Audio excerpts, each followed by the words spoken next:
最近电影《妈的多重宇宙》在台湾人气很高，但它的字幕翻译问题却意外的擦枪走火，引发论战，烧到连片商都出来道歉。而今天，让我们一起来聊聊影视字幕的翻译吧。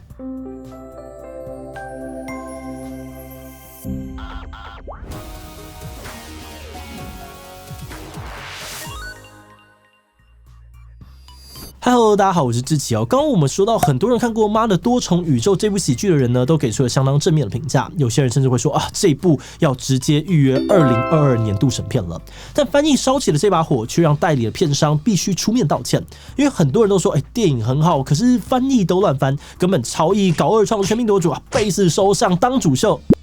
面对网友的批评呢，担任翻译的这个旁白哥本人一开始很强硬的回说：“你才烂，你全家都烂。”强调翻译没有对错，只有老板喜不喜欢。也有人觉得，自己的翻译很加分。但这样的态度似乎让很多原本非常期待这部电影的观众觉得很不满意，甚至说要拒绝进电影院看电影。不过，目前这个争议事件其实已经稍微告一段落了，所以今天我们主要会一起来看看这次论战当中几个比较有趣的讨论，例如所谓的超译到底是什么，跟翻译有什么差别？同样都是超译别人的作品，为什么辛普森家庭会大受好评，但妈的多重宇宙却被骂爆呢？在这次进入主题之前，按照惯例，先让我们进一段工商服务时间。一直以来，性都是一个非常敏感的议题，学校教的少，长辈避讳不谈，连 YouTube 都要黄标。就算是这样子，大家依然会觉得好奇，并靠各种方式自己摸索。但你知道吗？没有掌握正确的观念或是方法，就贸然的踏入实战，有可能会让我们在无意间伤害到自己或是身边的亲密伴侣。我们觉得这些伤害或遗憾其实是有机会避免的。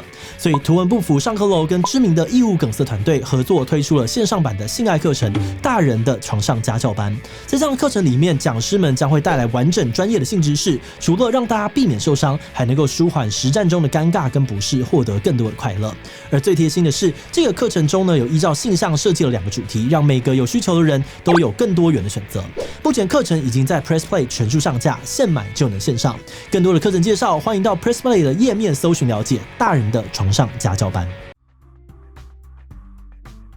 既然要比较超译跟翻译，那么我们就要先来看看翻译是在做些什么。根据教育部词典中的定义翻译就是将某种语言文字用另外一种语言文字表达。那实际的翻译工作呢，主要可以分成口译跟笔译，而电影字幕的翻译呢，就属于笔译中的影视翻译这一块。那这种影视翻译最特别的地方在于它的讯息量很多，而这个所谓的讯息量不只是台词本身，也包含了到是演员的动作啊、电影的场景、声光效果等等。也就是说，观众在看电影的时候接收到的讯息来源很多，但译者却只能在短短的几个字内就要完整的传达讯息。毕竟讲一句话的时间就是那么短，要是你翻的乐乐等，那旁边还要加注释什么的，观众根本来不及看完，整场都在忙着看字幕就饱了。而且实际上在工作的时候，很多译者常常会被要求必须要在2到3天的时间内就翻完一部电影。因此有些人就认为为了讲求快、很准，超译也是在所难免。好的，那所以说到这边呢，今天的关键字超译终于出现了。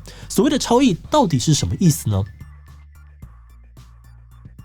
超译的概念最早其实不是在讲电影，它是日本的出版业提出的。原先的意思是指说呢，译者帮作者把他想要说的事情用读者容易读的方式翻译出来。而最有名的案例呢，就是在日本跟台湾都大卖的《超译尼采》这套书。但大家如果去 Google 一下超译尼采这个关键字应该就可以看到很多念哲学的人都炮火非常猛烈的批评，尼采根本就没有那个意思，译者完全就是在乱翻，说什么超译尼采根本就是在超度尼采。于是后来超译这个词呢，就变成了随便乱翻译的代名词，贬低意味浓厚。那因为尼采哲学真的是比较艰深，那为了让大家进一步的理解超译的概念，我们这边还是以妈的多重宇宙台词来举个例。好，那我们来看看这句台词It's called unlovable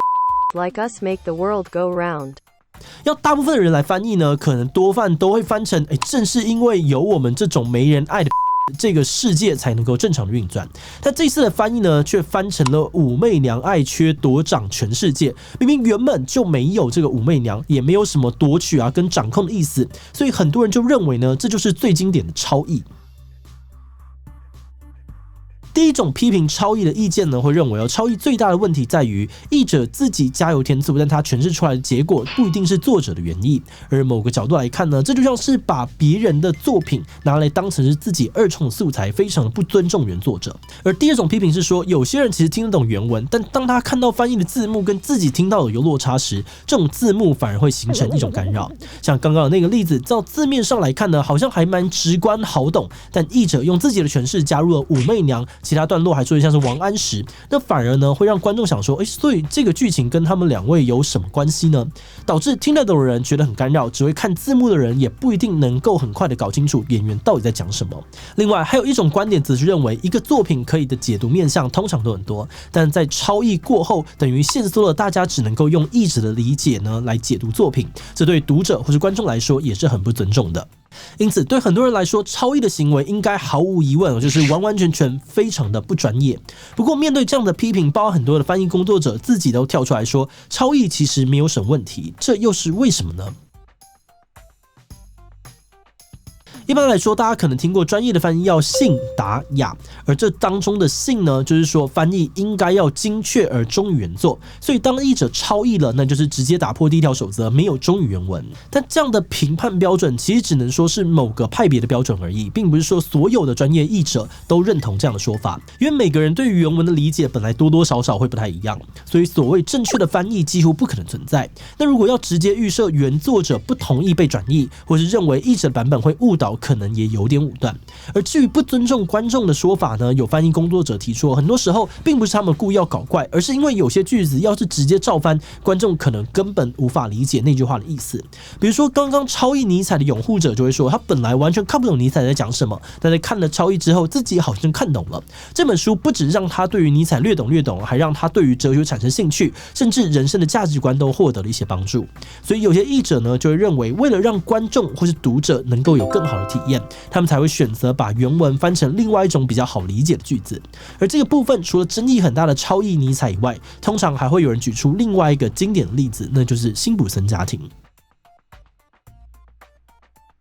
不知道大家有没有看过这个片段？好了，我真的要说了，你们目前的点阅数比言之有物的有土博还要多呢。是志奇七七，我们赢了。那虽然这个翻译很多人看到都很开心，至少我自己也很开心啦。但我们应该心知肚明哦，辛普森怎么可能会称赞志奇七七呢？这些翻译绝对不可能是原文直翻过来的意思，所以就定义上来看，他确实也在超译。但为什么他就没有被骂得那么凶呢？类似这样的案例哦，还有一个经典的寓言故事。这个故事很简单，有一个高官呢在台上讲了一段很长很长的笑话，结果翻译的人呢只用短短的一句话就翻完了，但台下也确实哄堂大笑。之后有人问他你到底怎么翻的？怎么有办法用简单的几个字就表达出这个乐乐等等笑话，而且还让大家笑出来？结果他回我只告诉大家这个人讲了一个笑话，请大家大笑捧场。那虽然后面的这个案例稍微有点极端，那概念上来说，它跟辛普森家庭有一个共同点，那就是翻译都用一种不忠于原文的方式，拐个弯去达成原作想要表达的意图。以高官的故事来说，口译员可能觉得高官的意图就是想要让听众笑，所以他就想办法让观众笑出来。而至于辛普森呢，他原本是讽刺美国的时事政策，但对台湾人来说，这些可能都太遥远了，看了也没有什么感觉。那经过译者在地化的巧思之后，不管是美国人或是台湾人看了都能够觉得很开心。在进入观点以前，我们要先谢谢大家把影片看到这里哦。那在这里我也要特别感谢志奇七七的所有会员，因为有了大家的支持跟赞助，我们才能够持续的运作这个频道，跟大家一起研究各式各样的问题，真的是非常的谢谢大家。那如果你愿意支持我们走得更远，欢迎点击频道主页的加入按钮，成为我们的会员，或者也可以用超级感谢小额支持我们。